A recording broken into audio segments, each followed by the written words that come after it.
This is the new era. This is the new band, and we're unbreakable. We can rebuild him. We have the technology. We can make him better than he was. Better, stronger, faster. Actually, better, stronger, faster. Is that a faster. line from Starship Troopers or something? No, it's actually the $1 Million Man. $6 Million Man. I know that, and I don't even know what that is. We Brits don't do excitement, so this is the best you're gonna get. Chris is bringing the noise today, apparently. Speaking of vanilla, it's just I don't understand why. I don't think anyone does.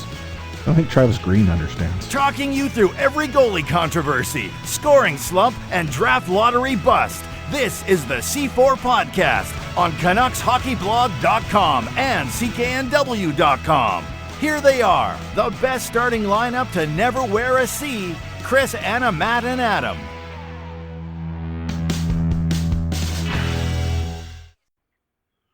Welcome to another episode of the C4 Canucks Hockey Podcast, the number 2 hockey podcast in the Canadian Apple Podcast Store. That's right. I am Chris at Lightforce, joined virtually by Anna Forsyth at aforsyth03, who is back from her year-long vacation. Yeah, it's only back. Felt that long, yeah. Yeah. But welcome back, Anna. Thank you very much. Yeah, I'm back in God's country. It's all good. Yeah, back on the Pacific time zone. Just about. Well, and speaking about being back in the Pacific time zone, I have to point out that your return home to the colonial overlords has almost reinvigorated your promotion of cricket. Like, yeah. Twitter's nonstop cricket talk right now. I do apologize to all my Twitter followers. It has been a bit cricket-centric. I mean, we kind of rolled from the World Cup final was right before I left. And then it's been the Ashes, and I went to a game, and then I went to a 2020 game as well. So it just all got very exciting. And since there's not a lot of hockey going on, that's kind of what I was into, and there's still a couple weeks left. So apologies to everyone. It's going to go on a little longer. When are you going to start your cricket podcast? Oh, I could do that. That sounds fun. I don't know.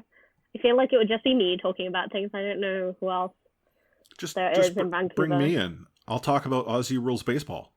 Aussie Rules Baseball. That's one way to call it. Yeah. It's an exciting summer of cricket right now, so I have been going a little cricket crazy. Yeah. It's true. The other two guys that occasionally show up to this podcast, Matt Lee _61, and Adam Omanal Carter are off. It is the Labor Day, a long weekend, which, you know, in our history, we generally take long weekends off. It's that 1 week break that we give ourselves to celebrate the fact that we produce weekly content through the regular season.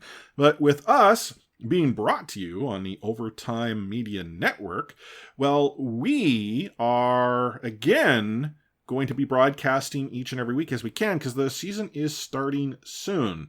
Now, I would be remiss to point out that we are currently broadcasting from the Vivid Seats studio. That's right. This episode here is from the Vivid Seats studio, and I'm going to take a quick break as we jump into Rewind.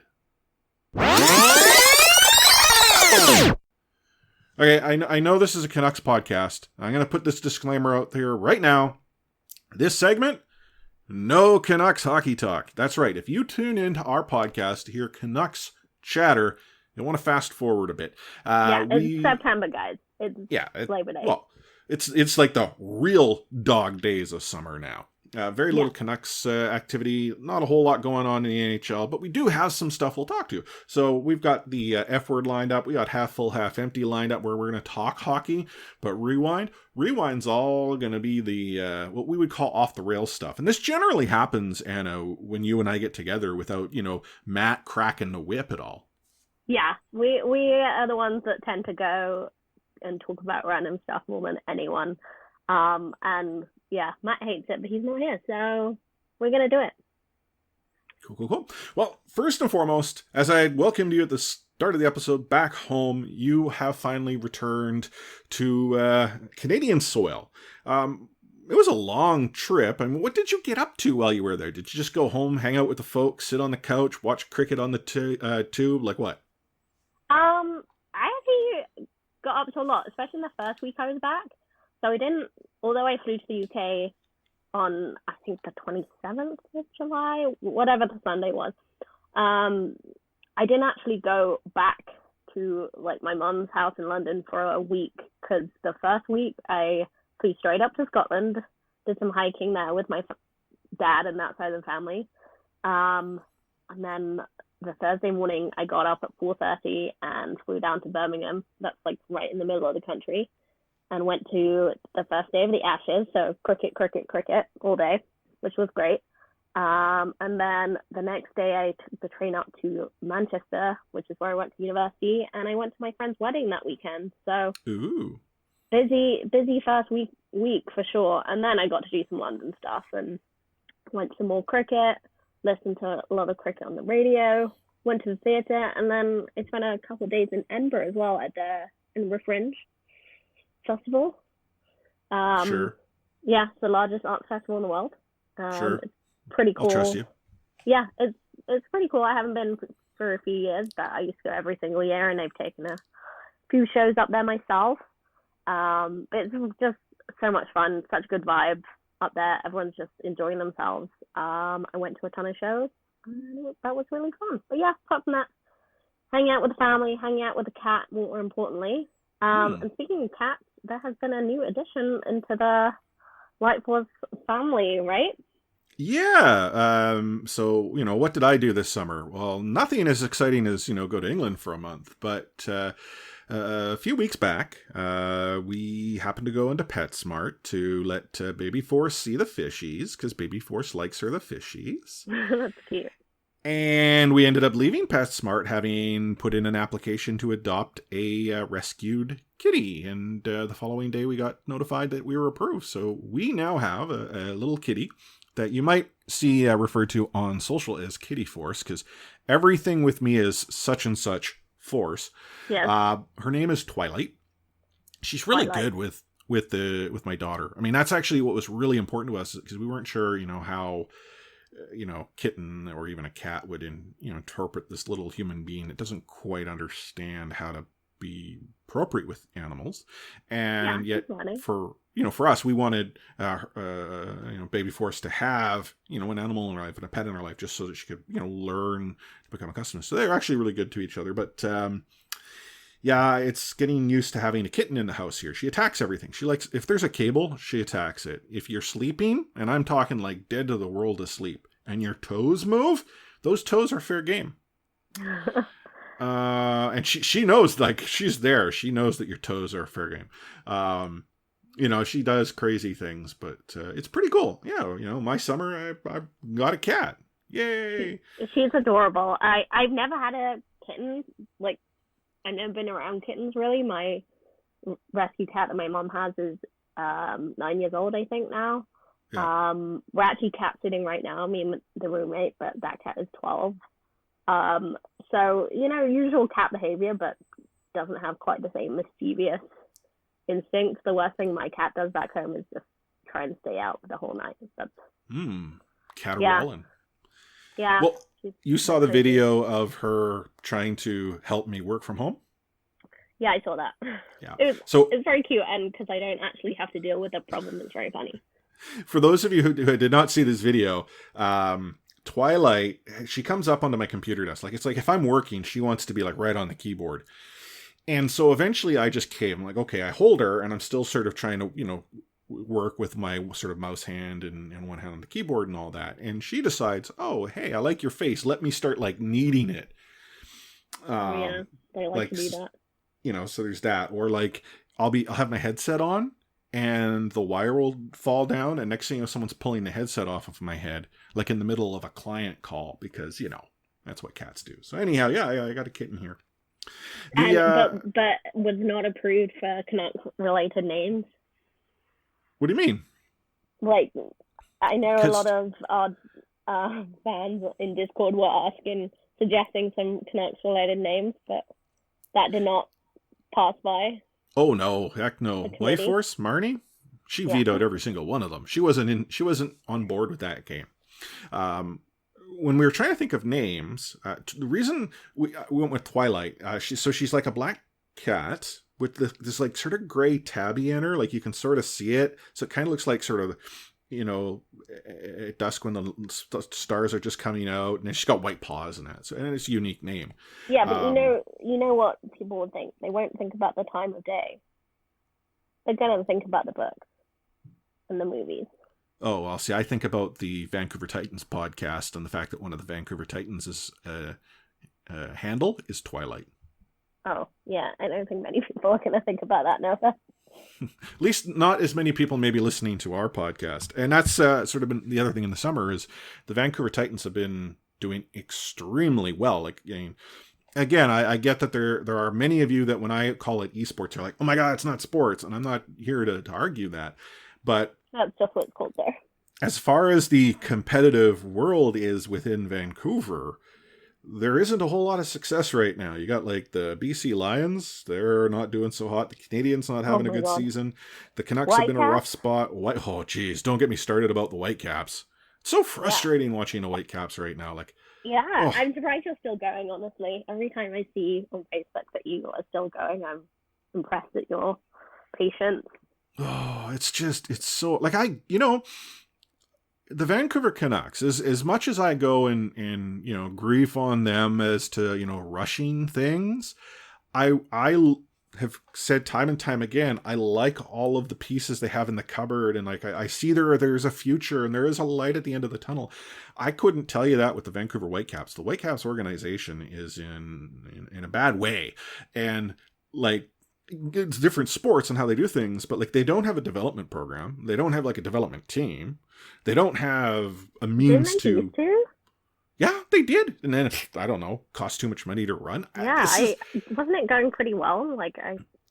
Well, this is the thing. They've been producing players, but and like there's Alphonso Davies, who's like the extremely, shiny diamond. What a success story. Exactly. Well, imagine if you had a program that could develop an Alphonso Davies from time to time.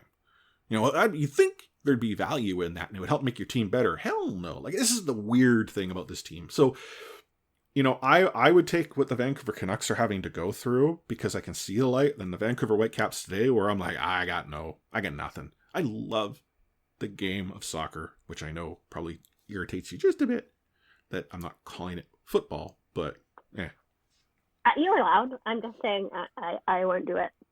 It's still football. Sorry. It's okay. Have you heard anything from Adam? I would presume he's coming back to his regular job. School starts the day this episode goes live. You'd assume so. So we don't have any news or updates on Adam. We don't know if he actually made it back from whatever wilderness this camp was occurring in. So yeah. Well, hopefully. Hope he survives just for the sake of the use of Bowen Island. Well, I mean, actually, we should phrase this. We have heard from Adam, but that was in relation to some kind of big news here in the podcast world for C4 Canucks Hockey Podcast. So Matt decided it was time to pop the question. Yeah. Matt decided it was time to pop the question. Let's be real. He decided that a long time ago that he liked the idea of it. Just finally got around to it. Yeah. Well, so I have a little secret to admit. I've been sitting on this news for a couple of weeks now. Like the actual, not that the actual act of the proposal, just the lead up to the proposal. Right. Did you know that how he's going to do it? We'll get there in a moment. I did not know that. I just knew that there was going to be a proposal over the course of the Labor Day long weekend. So the cat's out of the bag if you happen to be in Discord. You already know that this took place. But if you're not in Discord and you're listening to the podcast right now and you're like, wait, sorry, what? Yeah, Matt proposed. And then Adam chimed in Discord and said, I will totally say yes. It is not Adam, however, who Matt was proposing to. Nope. So that's not happening. But no, Matt has proposed to who we call Mrs. Producer, but her name is Melissa. Yeah. And Melissa said yes. So congratulations go out to Matt and Melissa, on your engagement. But now that we've got that out of the way, the picture that he shared in Discord to let, our listeners know of this proposal. So the first thing I do when I see this picture, and I happen to be sitting at the Whitecaps match at the time, so I'm like, oh, okay, so yeah, they're up in the, somewhere, and he shares this picture, and the first thing I do is open it up to see, is there a ring on the finger, right? Yeah, I mean, that's the first thing you got to check for, right? Yeah, because I knew this was happening. So I look for the ring on the finger, and I'm like, oh yeah, the ring's there. That's phenomenal. I'm still like, you'd think if you were going to go and showcase that, there was a proposal, you wouldn't low-key it as much as what he did, right? Like, why do you have to zoom in to see the ring? But see, then I just started looking at the picture he shared in greater detail. And yeah, what was that just off of his right shoulder? it was a friggin' helicopter. Yeah, like, so they flew in a helicopter to somewhere, like it's mountainous. We can tell that there's sort of a shallow tree line. So, and the trees themselves aren't that tall. So that's got to have some sort of, height to it here. Like it's not at sea level, and there's like what looks like an elbow in a river. I don't know if it's a river or if it's a small sort of like lake. You or really pond. went like full Columbo on this. I really respect the effort. I also have the picture up right now, so I'm sort of describing it for those who haven't seen it in Discord. And yeah, like Matt and his now fiance, they flew in a helicopter where I presume this location is where the proposal happened. I showed this to Marnie, and she's like, dude, when you proposed to me, you just gave me a ring and a bed and breakfast. Why didn't you fly me in a helicopter? Oh, Jesus, Chris. You really got to step your game up. Oh, gosh, and you need to do a re-proposal, because... Actually, maybe don't, because you don't want her to change her mind at this late stage. Yeah. If she says no now, it really throws things, askew. Spanner in the works. Well, speaking of proposals, I always joked with Marnie that, we're going to go to a hockey game or a Whitecaps game or a Lions game or something, and suddenly the camera will be there and some quirky game thing, and then all of a sudden I'll get down on one knee, and she told me if I had done that, she would slug me and our relationship would be over. That's totally fair enough. Like, that is the worst way I can imagine being proposed to. Honestly, any public proposal sounds awful to me. No. I think, my worst nightmare, not that it's in danger of happening anytime soon, but my worst nightmare, if this ever comes up and it is within your power, to the future Mr. Anna Forsyth, whoever he may be, just a hard no on flash mobs. And so you don't want the marching band to come out, or you don't want people to just break out in song and dance? That would be my idea of hell, especially if somebody ever proposes to me using that Bruno Mars song, yeah. Yeah, I would. I've seen so many of those flash mob videos. Hell no. Yeah. But okay. To go back to the point, Matt's proposal, have whatever little sketch of the details we made about it, seems pretty legit. More proud to him. Did a good job. I gotta give the kid credit. He went all out. And you can as soon as the helicopter is noticed, they're all of a sudden just go oh my god, man, you're a total baller, and he hasn't responded to that. So I don't know what to make of it. I'm not trying to make fun of it. It's wow, that's unbelievable. Some people when they propose it's hey, you want to get hitched. Others do the flash mob and public proposal thing that you've quite clearly told our listeners you ain't down with. No. And then there's sort of, scale up, my proposal, Marnie and I, we went to Salt Spring Island to a bed and breakfast. And Salt Spring, okay, I'm starting to get a little more impressed. And I proposed there, and that whole trip was about a proposal, but the whole thing came, the trip and the proposal all came together in a week. So there was that. And then there's Matt. Helicopter, hidden mountain pass, yeah. So congratulations to Matt and Melissa. Yeah. But I think if you haven't done so already, give them a shout on Discord, give them a shout on social media. You can also, send him his regards if you want to by email. I will pass them on and at c4@canuckshockeyblog.com. But I'm looking forward to the wedding. I presume you and I are invited. I presume we're part of the groom party, no? The wedding party and The wedding party, yeah. Like Adam's got to be best man. Like, is this like one of those, those movies where like the best man or the bridesmaid is actually in love with one of the people that's getting married, and it's going to be that kind of awkward. Insinuating that like Adam just interrupts the wedding. Maybe. Like any objections thing. Maybe. And then he breaks out in song, singing Bruno Mars. Yeah, and then there's rollerblades involved. Yeah, totally. Yeah. Okay. I mean, I really hope we do get invited just so we can see that. That would be cool. Yeah. We should tell Matt we're gonna stream it live. Yeah, exactly. Exclusive for the thousands and thousands of C4 listeners. Yeah, I love it. Anyhow, before we take a quick break to jump into actual hockey talk, we're going to go into the F word. I just want to remind you, we're here in the Vivid Seats studio, and if you happen to be looking for sports tickets at all, give Vivid Seats a try. Easiest way to go about doing it is actually they have a mobile app, and you can save up to like $100 on all the different ticket purchases that are available if you happen to be a first-time customer and use the promo code OVERTIME. He liked to say the F word. Well, then get the here then. Okay, see ya. Is going to have the F word on it. I wish I could give you an explanation about it. I can't. You, out of here. You said the F word, Dad. You called me the F word. Okay, here we are with our was it half full, half empty? No, we're going to do it later. This is F word. This is F word. See, it's a struggle. In off-season form here.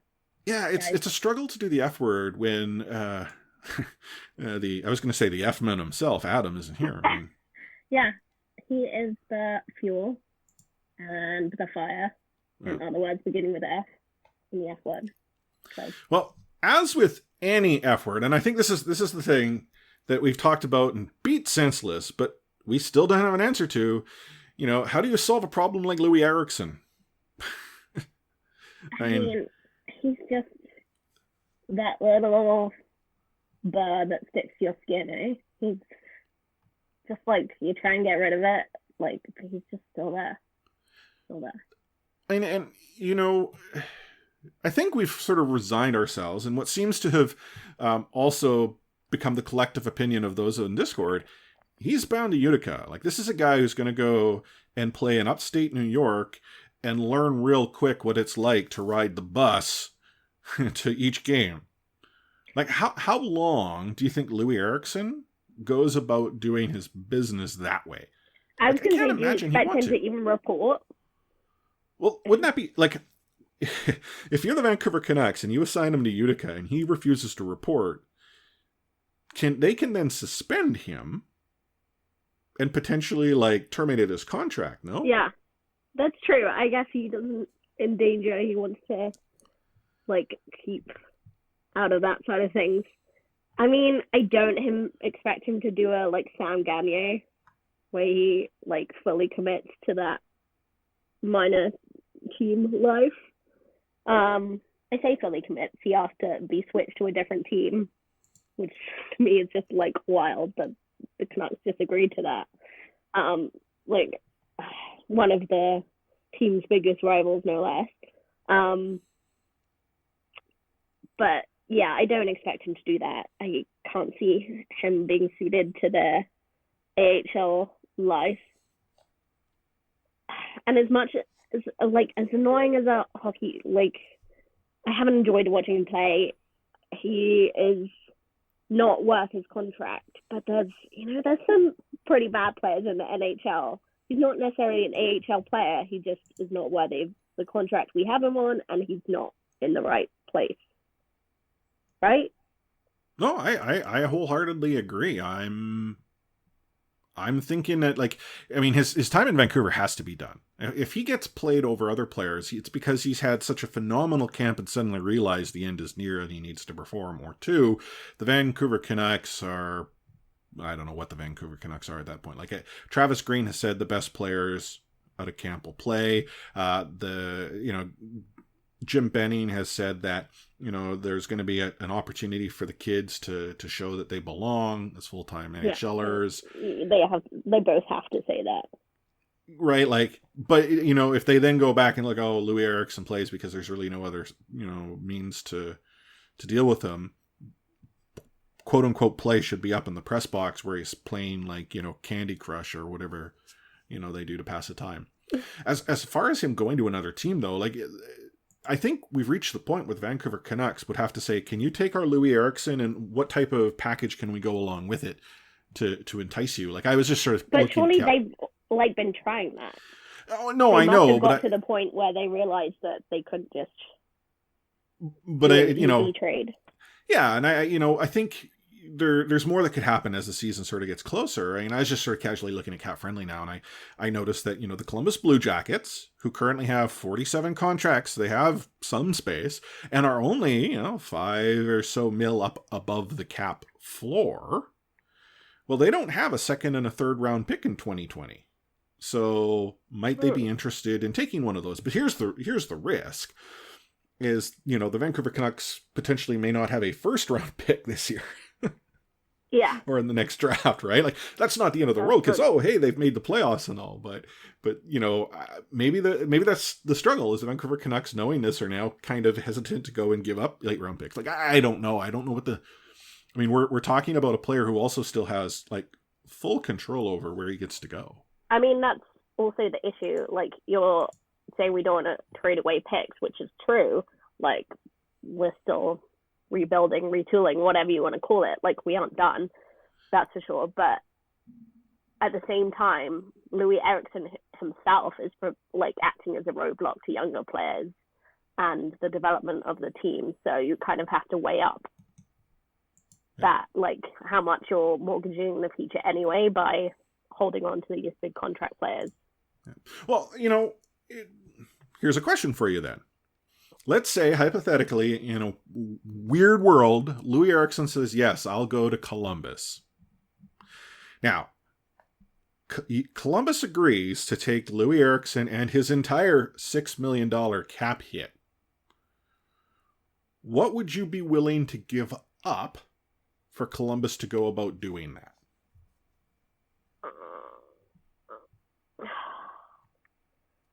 I mean, it's so hard because, as you say, there's so many variables already. Would he agree to go to Columbus given the way the team is going? But I wouldn't. That's the thing is, if the only reason Eriksson would agree to go to Columbus, I think, is that the bus seats on the bus in Utica ain't that comfy. Once reality strikes that, this is not my life. If they say, it's Columbus, it's Ohio or upstate New York, not that Ohio is that appealing usually, but in comparison, it may be. I think, what would the Canucks have to essentially pay? I don't even know if they could accept a return of a hockey stick. There'd have to be another contract coming back. I don't know how the NHL would look on a deal such as the one we're describing. To me, that's the thing, right? Because they, as you say, they're just above the cap floor. They're not trying to give away bulky contracts here. Yeah. They'll want picks. Yeah. But they have to give up something because you can't just trade someone for a bag of pucks. That's not actually acceptable. Yeah. And the thing about the Vancouver Canucks right now, their projected cap space going into the season is $505. So just over $5 million of cap space. Well, we know that a good portion of that, and probably all of it, is going to disappear at some point. Yeah. Yeah. And that's just signing one player. There is a second one that still needs to be sorted out. And there isn't a lot of flexibility. The Canucks themselves do have some contract space. They could theoretically take on something back, but you can't take a bad contract in return for Loui Eriksson. If you're getting rid of Loui Eriksson, you want the bulk of that 6 to go bye-bye. Yeah, exactly. And what's, and again, maybe there's something in the works with the league and the team where the whole cap recapture might be forgiven because The fact Right. that it actually occurred is still kind of stupid. It's very But- stupid, but I mean, but- I guess you have to act like if the Canucks are being responsible as an organization, you have to act as if it's still there, unless they know for sure that. Oh yeah, I mean, Nothing happened. but yeah, I mean, like let's look at this. I mean, if Brock, so right now, I mean, Brock Boeser still hasn't signed a contract. Nope. There, has been reports that the conversations have been going on real well. Now the Canucks can go over the cap ceiling until the start of the season. Like there is that room to grow, but that would then equate to the fact that they'd need to go and see you later, at least a contract that's currently on the roster. And I think if they can't get rid of the $6 million, I mean, hell, if the Vancouver Canucks even ate like $2 million of that, actually, I think they can only hold on to 25%. But regardless, I mean, if they ate a portion of that, fine. But if they can't get rid of the Loui Eriksson contract, Yeah. I mean, that's huge. Jake Virtanen is probably the Huge. logical piece that you'd look to trade at that point. Yeah. And I'm not suggesting I want Jake to go. I still have faith that Jake will turn out to be, our sort of Rafi Torres, Matt Cook style player. And I know I'm using sort of some examples where there's some clear-cut opinions on, but that type of, agitator plays well, plays heavy. Right. I mean, yeah, we're just seeing a slower development curve that we wanted on Jake. Yeah. I mean, if it's not him, then, where else? Again, who knows? Anywho, the other thing we don't talk about the F word, and this is just, again, the Brock Boeser update. Has he signed a contract? Well, as we said earlier, the answer is no. Nope. We just need a Twitter account that just tweets out Brock Boeser is still unsigned. I'm surprised Every that, at Brock contract, and then hey, has Brock Boeser signed a contract today? No, and just every day, boom, boom, boom, boom, boom. You're right. One of our listeners should get on that at Brock contract or something like that. Yeah. So yeah, should we be concerned, or like when do the alarm bells start ringing? Well, I'm not that concerned. I like, for all indications, both from the organization, Brock's camp, and then league sources, is that there is a conversation and they have an idea of numbers and term and all of that. I mean, they still haven't put pen to paper and actually signed a contract. So, there isn't any smoke to say there's a fire smoldering, right? And then obviously there is a lot more going on in the world of Brock Boeser too. We also have to consider where the Vancouver Canucks sit with the salary cap. Yeah, and discussed. Yeah, we're up there. Right, so that could be piece they have to sort. It could be that, okay, we got to do this piece and that puzzle piece and move this one over here and flip that one backwards. There could be a lot of that going on before they can actually sign the contract or want to sign the contract. Like, again, I don't know, but I mean, training camp is just around the corner. Like, yeah. For those of you who don't know, training camp starts in less than 2 weeks in Victoria. Friday, September 13th through to Sunday, September 15th. The Vancouver Canucks will be holding training camp in Victoria at the Save On Foods Memorial Center. And, I mean, I would hope Brock signed a contract by then. Yeah, I mean, there is precedent. I think I saw a stat last year that it was something like there was a substantial group of free agents going in September, and then within the first week of September, 80% of them had signed contracts. Yeah. So, it does happen, and there are still quite a few big name free agents out there, and I expect a lot of them to sign contracts with their current teams. And we'll talk about that when we get into half full, half empty. But sure. Let's actually, as we're talking about this, let's talk just briefly about training camp, because it does start in just under a couple of weeks' time. It's in Victoria. The preseason schedule starts pretty much right after camp. The Vancouver Canucks will be playing a split squad game against the Calgary Flames. That's a on hard Monday. sentence to say, isn't it? Split squad game, yeah. Yeah. On September 16th. So half the team will be in Calgary. The other half of the team is going to be playing Calgary in Victoria. So they'll be at the, again, Save on Foods Memorial Center. And then, like, the following day, there's a game against Edmonton here in Vancouver. 2 days after that, in Edmonton. You got the 21st, they're playing LA and Salt Lake City. Sure. And then there's the couple games against the Ottawa Senators. One out in Abbotsford, one at home, and then another one here at against Arizona. No, for those of you who did not know this, there is no, young skills tourney or anything like that. The Vancouver Canucks. No, that's kind of a shame that that's one. Gone, eh? It seems like the Canucks kind of mismanaged that one.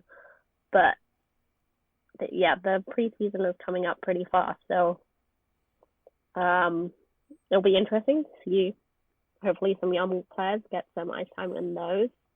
But, yeah, like, it's not long. It's literally 2 weeks away till preseason starts. So, and like if you're Brock Boeser, and you don't have a contract before training camp, you're not in training camp. When does the alarm bell really go off? Where you're like, okay, he's not under contract, and we're so far in the preseason. Like, how many games do you think Brock needs before he's good to go start the regular season? And he wouldn't immediately get into a preseason. It's like you sign a contract and off you go. Like, even though he'll be on the ice and he'll be, staying in shape and whatnot. Yeah. I'm not too worried about 2 games. Yeah, at least I think. Okay. But I guess it's just concerning only because they've been talking for quite a while, it seems. So I really hope that the rumors are true and they're close to something, but it does feel like length of contract was the sticking point. So you do wonder whether they like ending up on a compromise or closer to the lower end of things, because it seems like that was what the best camp wanted. But the thing is, Simon, he needs to get that pen to paper. So if it means selling on the lower end of town, then we have to do that. Okay. The other restricted free agent, which we occasionally talk about, Nikolai Goldobin. If you're Nikolai Goldobin, you're kind of like sitting there like, what the actual? Because I would imagine the Vancouver Canucks aren't looking to sign Goldobin until such time as Brock signs his contract. Because why tie up that money that could impact your ability to sign Brock Boeser? Like, I would imagine Goldobin, if there is a contract, it probably happens like immediately after. Yeah, he's no dummy. Like, he knows what's happening. Yeah, it'll be interesting to see, how the Canucks sort of handle things as we sort of transition into the season. We know there's got to be a domino, at least one that's going to fall as to a contract disappearing. Like, that is guaranteed. There's no way that I think the Vancouver Canucks can afford Brock Boeser without a domino falling. Maybe more than one. Yeah. Once that money's tied up, though, with Boeser and whatever Goldobin gets, presuming that the Canucks sign him, I don't know why they would qualify him and not at this stage, especially considering how they showed Ben Hutton the door. But, I mean, just looking ahead at next year, without knowing what that domino is that falls, the Vancouver Canucks will have Tyler Mott and Jake Virtanen, as well as Troy Stecher as RFAs. So there's 3 contracts they'd have to sort of figure out. And they're only going to be seeing Tim Schaller, Josh Levo up front disappear. So right there, that's just under, 3.5 million. So just under 3.5. And then on the blue line, you lose Chris Tanev, but there's no way they find a way to replace him. Like, I can't see them not bringing in another, if not Chris Tanev, another Chris Tanev, but that's 4.45. And then Fantenberg and Biega, reasonable jag contracts list them. Yeah. So those are not a big deal. You have Markstrom off the books. Again, like, there's so many puzzle pieces here. And we've talked about, whether it be Markstrom or Tanev or what have you. Like, I think the Vancouver Canucks have now reached this point where they're sort of getting into the cap trouble that some of the other teams are experiencing, but haven't yet got to that period of of sustained success because the kids are just that darn good. So yeah, that's the hopefully, thing. Like when you're sort of getting up there with the cap and having some issues there, you're not that worried if you have, your main players locked down and like the players taking up the big contracts are the ones that are bringing home the bacon. Mm-hmm. The worrying thing about the Canucks is we still don't have like better like lockdown. Some of our biggest players are still on their entry level contracts, so they still have that coming up. And yeah, some of our biggest contracts, and the players aren't performing. So yeah, it's all relative, right? We're a cap crunch team, but not in a situation where we deserve to be, if that makes sense. Yeah, no, it does. And I think that just goes to some of the tougher contracts the Vancouver Canucks signed. Like the Loui Eriksson contract, I don't think there's anyone out there that says, that was a great deal. I mean, maybe at the time, it's like, well, that's what the market says that Loui Eriksson is going to go for. And hindsight is always 2020. We look back and we're like, oh, we don't make that deal anymore. But I do get why that deal happened when it did. Another person that we haven't really spoken to is Brandon Sutter. I mean, Brandon Sutter is a serviceable center, and I think he provides value to the team. But right now, is his value equivalent to the 4.375 he makes, right? Like, we're seeing contracts that aren't the greatest. And that's why I think we're gun shy when we see like the Tyler Myers of the world get themselves $6 million a year for 5 years with an NMC, where we're like, what? So yeah, but didn't you hear about Brandon Sutter? He's doing Pilates now, so he's going to have a much better season. Okay, well, I hope he does. That would have turn it around. Yeah, I truly do. Anyhow, we're going to take a short break here before jumping into half full, half empty. Take hitting out of the game. You can't hit anymore, so don't do it. The unsportsmanlike conduct, I want to get an explanation on that. No kidding. Because how do you get suspended for unsportsmanlike conduct? Plus interference. There's no interference there. He had the puck. Now, Madison never ever did that before. Now, why did he do it? Because he was mad. Well, your early favorite for the Calder Trophy, that's for sure. Elias Pettersson, you might even say your early favorite for the Hart Trophy. Just to get back to your question, Elias is going to play plenty. He's going to get a lot of power play time, and yeah, I'm concerned about our offense. We lost 200-point players, and we've got to find a way to score.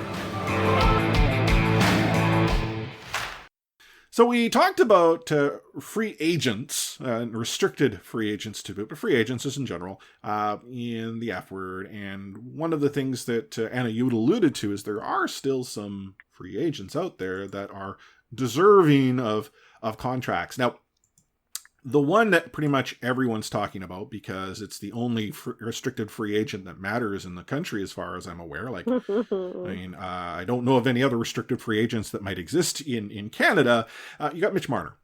Yeah. And Mitch is still an RFA, and I don't know what the solution is. I don't follow teams outside of Vancouver all that well. So, Toronto I know is in a tough spot cap-wise. Like, just to put in perspective right now, I'm looking at cap friendly. This does not include whatever it is that Mitch Marner is going to get himself paid.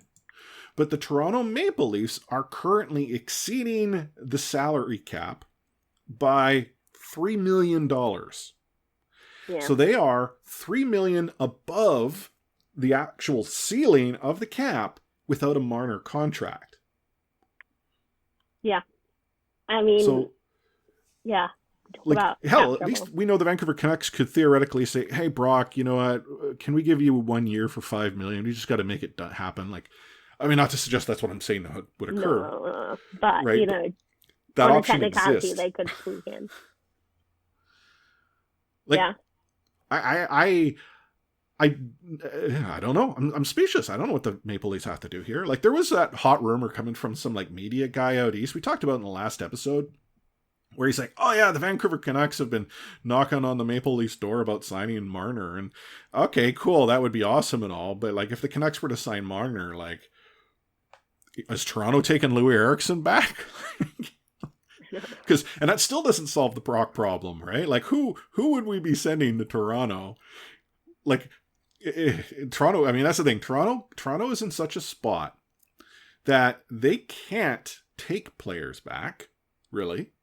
Even if they trade Marner, in a sign and trade or whatever it would be, or again, I don't know, or just the rights, it has to be draft picks at this point. And even then, Toronto still would need to figure out how they're going to manage the rest of their cap.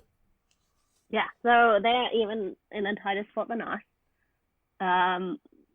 It's so funny, just like the difference between the media, as you say, like you just Google Mitch Marner and you come up with like an article written 6 hours ago, an article written 8 hours ago, like there's anything new to report.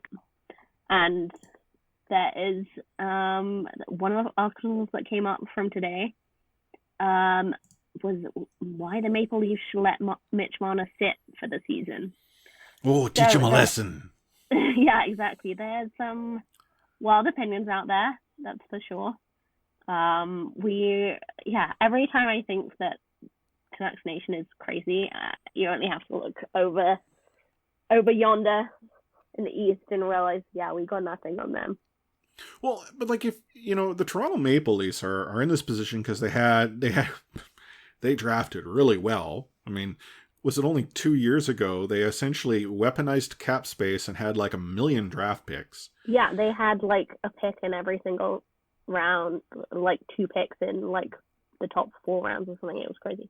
Yeah, and so, I would imagine many of us Vancouver Canucks fans would say, I kind of wish the Canucks were in a similar position. And not to suggest we would want that. But again, it's almost a quote-unquote nice problem to have, because you could theoretically trade players for picks and almost like restock the cupboard while still being a very competitive, potentially, cup contending team. That's not something the Vancouver Canucks in. Our excitement right now is they might make the playoffs this season, guys. Yeah. And then, hey, anything can happen. Yeah, apparently. Just look at the St. Louis Blues. Yeah, I mean, they've got some real big names and real big contracts there. But they are just one of those teams that have never quite put it together, even though they've built up this great team. So they're kind of almost at a crossroads here, as to who this team becomes. And so I think this season will be really big for them as to whether it actually become a legit contender or not. Yeah. We're talking about Mitch Marner. He's not the only one. I mean, there's other RFAs out there within the league right now. But they don't matter as much. Yeah. Jimmy Schultz in Vegas, which weird contract that he came off of. Zach Werenski, Columbus. You've got Patrick Laine, Kyle Connor, like these are Matthew Tkachuk. Seriously, big names, huh? The list goes on. There's Charlie McAvoy in Boston. You got Mikko Rantanen in Colorado. Like you're right, there are actually a lot of players right now that are out there where you'd be like, holy smokes, like how is it that they haven't signed a contract yet? But I think we talked about this in this last episode. I think there are teams out there that are legitimately in a tough spot. Like Toronto, we talk about Vancouver and domino pieces. Toronto's pretty much got a Jenga tower that any one piece they move brings the tower down. Right. But there are teams that functionally have the ability. Like you look at Winnipeg, I mean, with Connor and Laine, okay, they got 2 RFAs that they have to go and sign. That might, make things a little more tough. But the Winnipeg Jets have like $16 million in cap space. Yeah. I think you look at a team like the Jets and they're simply saying, well, we don't want to be the team that sets the market. Yeah, you do feel like they're all just waiting on each other. It's like a massive game of NHL chicken. Yeah, because Avalanche, 15.6 mil in space. Blue Jackets, 15.7. Winnipeg, 16.1. These are 3 teams with RFAs that are, decent guys, going to make some serious coin, remaining unsigned. And yeah, you're right. It's just no one wants to be the first one to move on to the dance floor. It's like, I don't know. Did you guys have like high school dances back home? Yeah. Yeah, where all the boys stand on one side and girls stand on the other. Yeah, everyone sort of holds up a respective wall, and no one really ever wants to be the first one. And then the teachers, they, or whoever the chaperones are, they try to break the ice, which is real awkward. And then eventually, I don't know when the pivot point occurs when people suddenly hit the floor, but next thing you know, everyone's there. Well, that almost seems like the NHL is currently attending its own version of a high school dance. Yeah. There we go. That's a nice little metaphor there. It works. Yeah. It's not unlike the ones Matt provides. Yeah, he makes up phrases all the time, and they really make sense. So, no, your command of the English language is definitely better than Matt's. That's not a shock or news to anybody. Shade. Yeah. But yeah, it'll be a big one, and you can't help but think that Mono will be maybe the big move that kind of sets the tone for the rest of the market. Yeah. And then, just to briefly talk about the UFA side. There are still players that are unrestricted free agents that are in just a weird spot. Like, one, I think there's a lot of these teams that have RFAs that are waiting for those contracts to get sorted out before they sort of dive into the UFA market. But two, I think the NHL has reached this point where there are players who arguably could be NHLers, but can't find a team because of the type of player they happen to be. I'll use Ben Hutton for an example. There is thought that the reason that Vancouver Canucks didn't qualify Ben Hutton is they thought he ultimately would be, one, not so much less than his qualifying offer, but that in arbitration that he would be less than what he might be awarded. And so then they wouldn't be able to walk away. But unfortunately for Ben Hutton, the Vancouver Canucks moved on in free agency, and, peace be with Ben. Ben is a serviceable NHL defenseman. Yeah, no doubt. And unfortunately, he's still only a couple weeks away, not yet under contract. I use him as an example because he's one that, I think people that follow our podcast would relate to. But there are other players like Jake Gardiner. Jake Gardner's a little bit different story, but he's still available in the market. Could probably, I would think, go to a team for a reasonable price. But then you have other players who probably their careers are done. Or if they're not done, they come in and I want to win a cup contract. You got Dion Phaneuf, Patrick Marleau, Joe Thornton, Nicholas Cronwall, Justin Williams, although... yeah, right. That's kind of... On that note, Justin's taking a break. He is, yeah. So that story came out today. It's interesting. What do you make of that? I don't know. I saw the story, and I will be the first to admit it's not one that I've read up too much on. But the taking a break from the NHL when you're 37 and you're an unrestricted, it seems like to me, is it that you don't want to retire, but yet, I don't, it's weird, yeah, right? It's like he's keeping his options open, but he's basically retiring. It feels like, are you taking a break from the NHL, or is the NHL taking a break from you, bud? Yeah, it's not you, it's me when in the breakup conversation, but really it's you, Yeah, he's had a serviceable career, he's captained the Hurricanes, and going through this big time of transition for them. So, fair play for him being honest. If he really is unsure of whether he wants to continue his career or not, so he has had offers, but he's unsure whether to take them, then fair play to him for being honest. I know you guys hate it when I compare back to the mother country sports, but there's a cricket player who just stepped away from the game, very promising career, age 25. So it does seem like it's becoming at least more of a thing that people are acknowledging maybe the tough environment that is professional sports, and whether that's mentally or physically, it's they're kind of being honest about the effect that has on them. And it's kind of good that they can be honest about it. But yeah, you don't know unless you're in the situation as to what the whole story is. And if for some reason you haven't heard about, Justin Williams, here from the statement, he says, "This is the first time in my life that I felt unsure of my aspirations with regards to hockey. For as long as I can remember, my whole offseason until this point has been hockey and doing what was necessary to prepare for the upcoming season. Because of my current indecision, and without the type of mental and physical commitment that I'm accustomed to having, I've decided to step away from the game.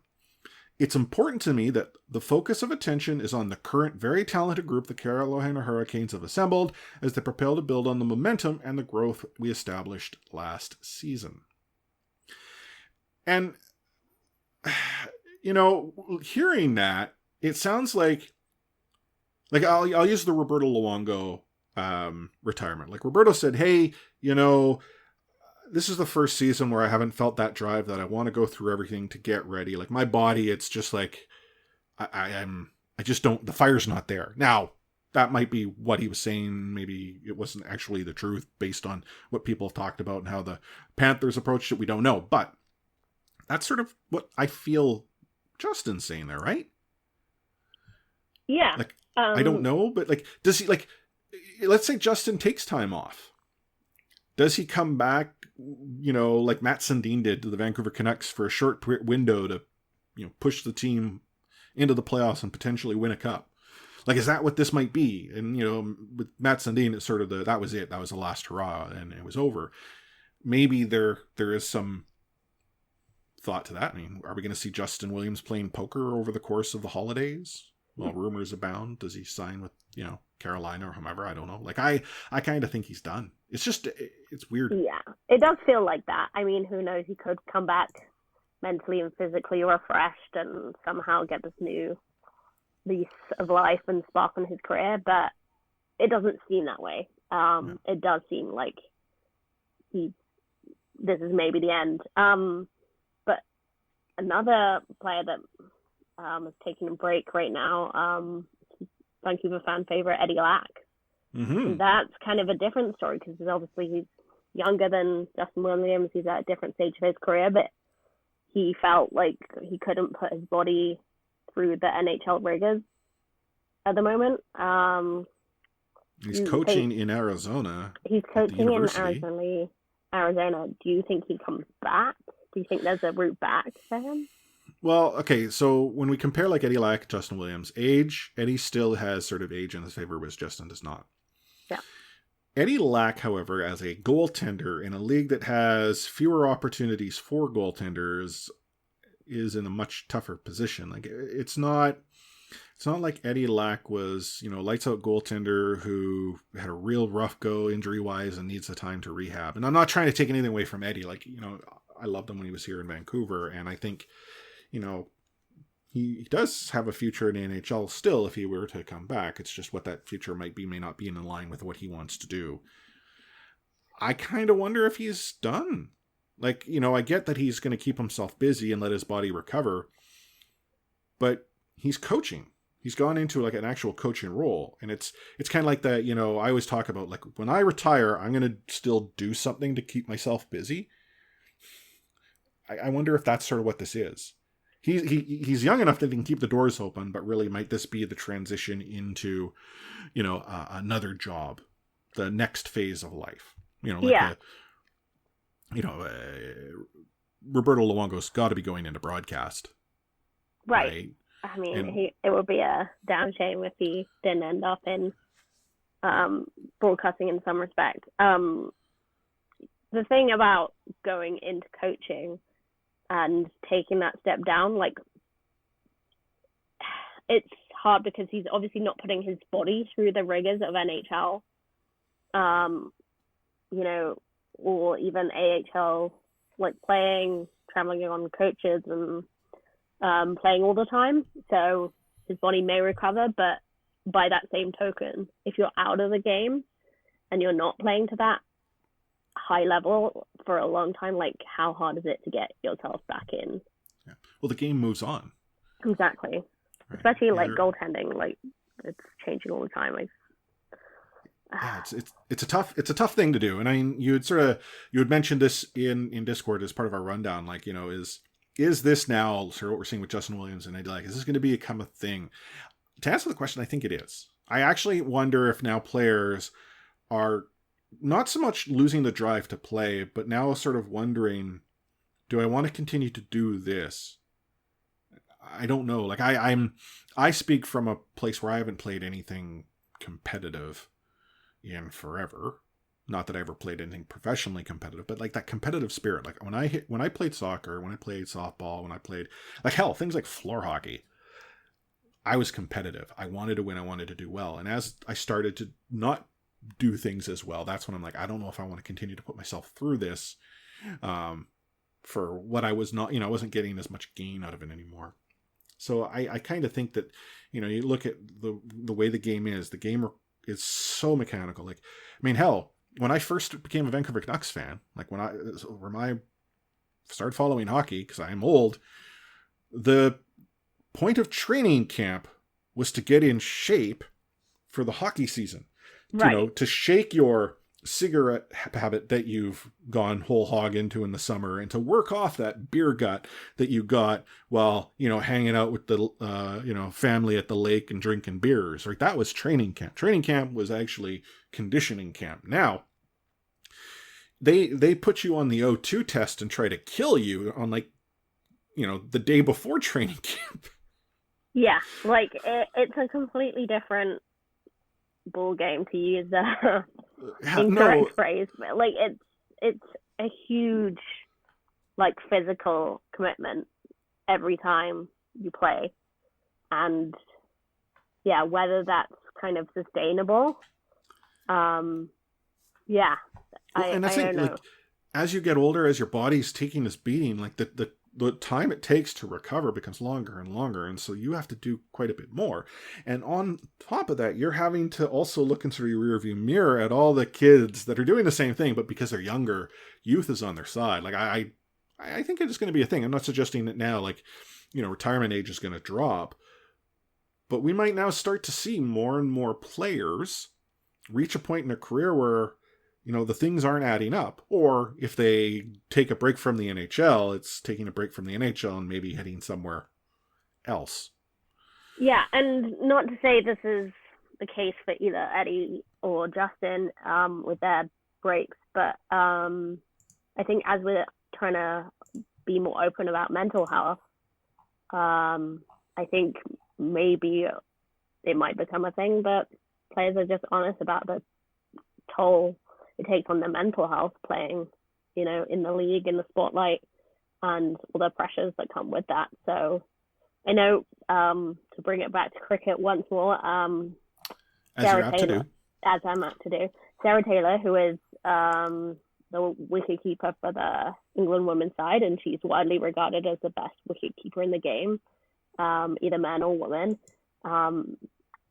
But she's had some mental health problems, and she steps away from the game quite a bit, but she still remains top of the game. Completely, it's a different sport, but it's still physical. I know it's a completely different set of skills and whatever, and they play at a different pace. But yeah, she still managed to get back into the game, and I kind of hope that, there is that door still open for Eddie Lack. It's just whether he's physically able to compete and keep up that skill set. Yeah. I don't know. Yeah, and the only thing that will tell is time. Yeah. Well, let's wrap up this episode. I mean, as we pointed out, hockey is just around the corner. We're only a couple of weeks away before we can actually start talking about hockey, like, completely every podcast. But for those of you who are tuning into the podcast and happen to support us on Patreon, the other good thing about the regular season is OTR will be firing back up in the relative near future. So look for those fantastic, completely off the rails episodes, the ones that we get to have a whole lot of fun. Except for off the rails. Yeah, the ones that Matt can't stop us from recording because Matt's always like boot of fun. But Anna, as I said earlier, welcome back. Hopefully we get to see you face to face again. Yeah. No, I promise you, I am really in the country. I'm not like awake in the middle of the night in London. I really am back. So yeah, we can do that. But you would do that for the listeners, right? You'd be up in the middle of the night. Yeah, I totally would, guys.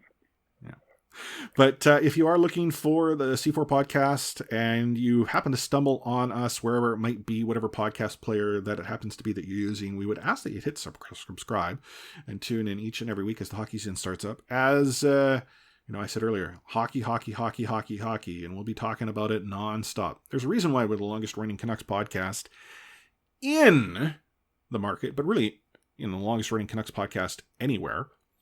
Also, what did I lead off the episode with? Oh, yeah, that's right. We are currently number 2 in the Canadian Apple Podcast Store as a hockey podcast. Baby. That is you, our listeners, that have us that high. Like there's pretty much like bigger markets that have podcasts that can't compete because you, our listeners, are phenomenal. And, yeah, no kidding. To celebrate the phenomenalness, because I totally made up a word. Oh my God, it's like Matt's here. Join our Discord. It's bit.ly/C4 Discord, bit.ly/C4 Discord, all caps.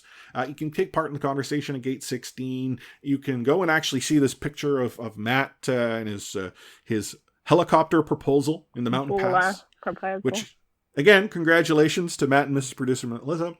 If you're looking for us everywhere else, we're at the C4 Podcast on Twitter with much more wittier tweets now that Anna's manning that dashboard.